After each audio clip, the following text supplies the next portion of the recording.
Hey, it's Maria, and I am Courier Girl.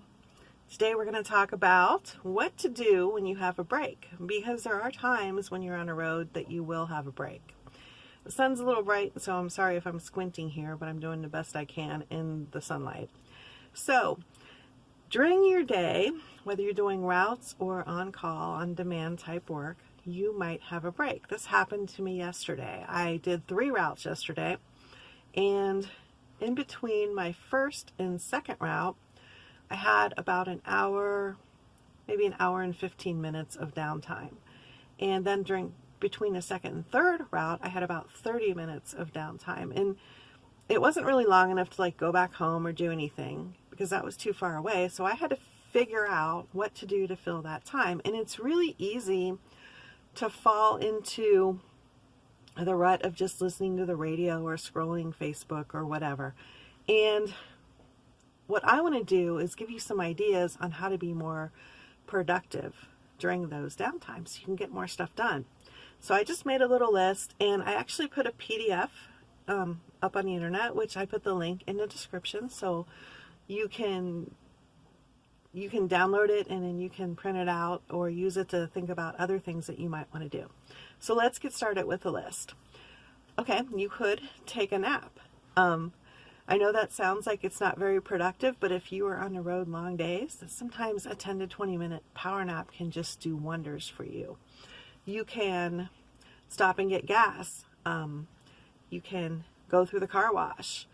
You can do some quick grocery shopping. I know somebody who, if they have downtime, they'll go in and they'll buy all of their shelf-stable items at the grocery store. Like, they have their list split. That way they're not trying to keep food cold or frozen all day long, but they got their shelf-stable stuff taken care of, and then later on the way home they can just grab the frozen refrigerated stuff or delegate that to somebody else. You can stop at the pharmacy and pick up prescriptions. So this is an idea. If you know you're going to have downtime during a certain route, like let's say that you have a route that goes from 10 a.m. to 3 p.m., but around 1 o'clock there's like a half an hour gap where your next pickup's not going to be ready. If there's a pharmacy nearby, then have your prescription switched to that pharmacy instead of the one near your house, because you're going there every day anyway, and you can take care of that type of stuff while you're out. So that can save you some time. You can bring, if you have a hobby, you can bring parts of your hobby with you. Like, I knew a woman, she wasn't a courier, but her husband was sick and she had to take him to a lot of doctor's offices. While she was sitting, she would bring in things like her knitting, crocheting, needlepoint. She did stuff like that.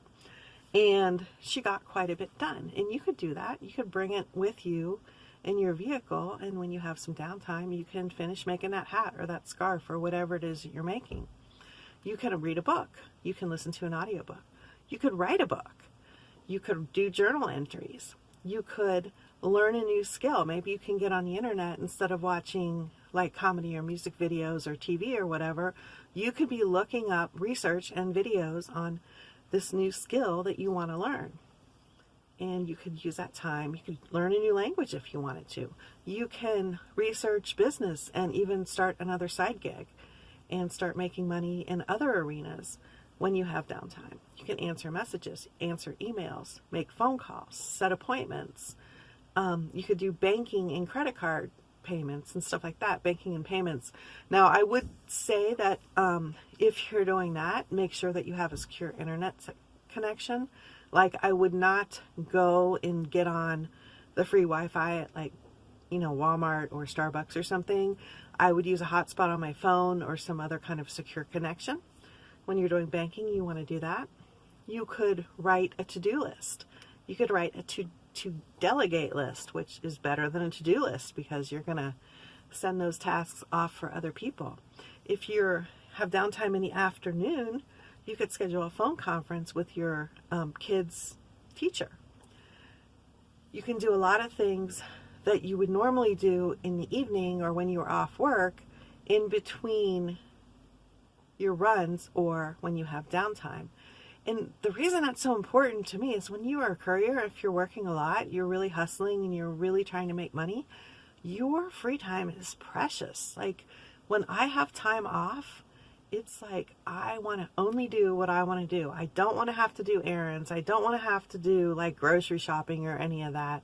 I just want to relax, kick back, and do what I want to do. And the more I can get done in between in my downtime, the more I can just really enjoy my off time. So I think that's it for the list. I put it in a PDF and I linked it below. As always, share your own tips, your own ideas what to do in the comments below, because the more we share, the more we all benefit, right? So that's it for now. I'm going to get back to my deliveries and I will see you on the road.